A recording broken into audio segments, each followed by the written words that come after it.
আলাইকুম। এই দেখুন আজকে আবার কি নিয়ে এলাম দেখেছেন, এটা একটা ম্যাট, টেবিল ম্যাট। হ্যাঁ, মায়েরা করেছিল।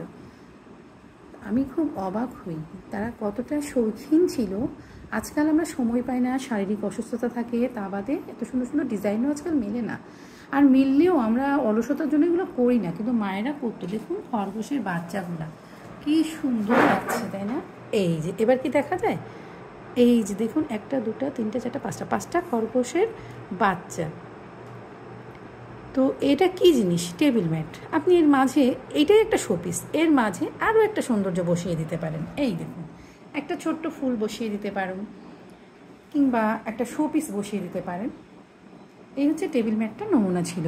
কেমন লাগে বলেন? আমার কাছে তো খুব সুন্দর লাগে। এগুলো খরগোশের বাচ্চা। দেখুন এর একটু করে লেজ আছে, কান আছে। হ্যাঁ দেখুন, লম্বা লম্বা কান, লাল লাল চোখ আছে, ঠোঁট আছে, একটু মোচও মনে হয় আছে, গোফও আছে, তাই না? বাহ, কি সুন্দর, কি ক্রিয়েটিভ ছিল আমাদের আগেকালের মায়েরা। এখনও চেষ্টা করলে আমরা সবাই পারবো। আপনি, আমি, সে, সকলেই পারবো যদি একটু চেষ্টা করি। আমাদের এখন আসলে সময়ের অভাব হয়, আমরা চেষ্টারও অভাব থাকে, সেজন্য আমরা করতে পারি না। জিনিসটা দেখতে খুব সুন্দর, আকর্ষণীয় লাগে। তো কেমন লাগলো জানাবেন।